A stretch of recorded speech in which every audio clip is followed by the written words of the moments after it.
வணக்கம் மக்களே! Ernakulam railway station reach ஆனதும் பக்கத்திலேயே ரூம் பார்க்கலாம் அப்படின்னு தேடிட்டு இருந்தாங்க. அப்பதாங்க இந்த ஹாலா ரெசிடென்சி என் கண்ல பட்டுச்சு. Ernakulam town railway station back சைட்லயே இந்த ஹாலா ரெசிடென்சி லொகேட் ஆயிருந்துச்சுங்க. அதுவும் இல்லாம town hall, bus stop, metro railway station எல்லாமே வாக்கபிள் டிஸ்டன்ஸ்லயே இருந்துச்சு அப்படின்றனால இதான்டா கரெக்ட்டான அப்படின்னு சொல்லிட்டு இங்கேயே ரூம் எடுத்துட்டோங்க. ரூம்குள்ள என்ட்ரி ஆனதும் நீட் அண்ட் கிளீனாவே இருந்துச்சுங்க. டிவி அண்ட் அதுக்கான ரிமோட் எல்லாமே ப்ராப்பரா குடுத்திருந்தாங்க. என்ன ஒரு பிரச்சனை அப்படின்னு பார்த்தீங்கன்னா, 5 தமிழ் சேனல் மட்டும் தாங்க இருந்துச்சு. மத்தது எல்லாமே மலையாளம் சேனலா தான் இருந்துச்சு. அதுக்கப்புறம் இங்க பார்த்தீங்கன்னா, ஒரு சின்ன டேபிள், அதுக்கான சேர் அப்படின்னு சொல்லிட்டு லேப்டாப் ஒர்க் பண்ற மாரி ஒரு செட்டப் இருந்துச்சுங்க. அதுக்கப்புறம் நெக்ஸ்ட் பார்த்தீங்கன்னா, இங்க பீரோ மாதிரி ஒரு கபோர்டும் குடுத்திருந்தாங்க. உள்ள நெறைய ஸ்பேஸுமே இருந்துச்சுங்க.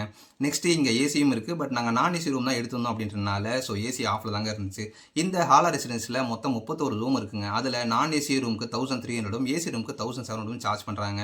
எங்களுக்கு ரூம் பார்த்தீங்கன்னா, ஃபர்ஸ்ட் ஃப்ளோர்ல இருந்துச்சு. இதே செகண்ட் ஃப்ளோர் இல்ல 3 ஃப்ளோர்ல இருந்தாலுமே ஓகேவா தாங்க இருந்திருக்கும். ஏன்னா லிஃப்ட் ஃபெசிலிட்டியும் இருக்குங்க. லிஃப்ட் கொஞ்சம் ஸ்லோவா ஒர்க் ஆயிட்டு இருந்துச்சு. ஆனா மத்தபடி எல்லாம் அங்க ஓகே தாங்க. நாங்க போனது ஆஃப் சீசன். இதே ஆன் சீசன் போறீங்க அப்படின்னா, மேபி ரேட் கொஞ்சம் அதிகமா இருக்கலாம். எனக்கு சரியா தெரியல. எதுக்கு இருந்தாலும் செக் பண்ணிக்கோங்க. 2 டேஸ்க்கு 2600 எங்களுக்கு பட்ஜெட் ஃப்ரெண்ட்லியாவே இருந்துச்சுங்க. நீங்க ஆல்ரெடி கொச்சின் போயிருந்தீங்கன்னா, எங்க ஸ்டே பண்ணீங்க? உங்களுக்கு அந்த எக்ஸ்பீரியன்ஸ் எப்படி இருந்துச்சு அப்படின்றத மறக்காம கமெண்ட்ல சொல்லுங்க.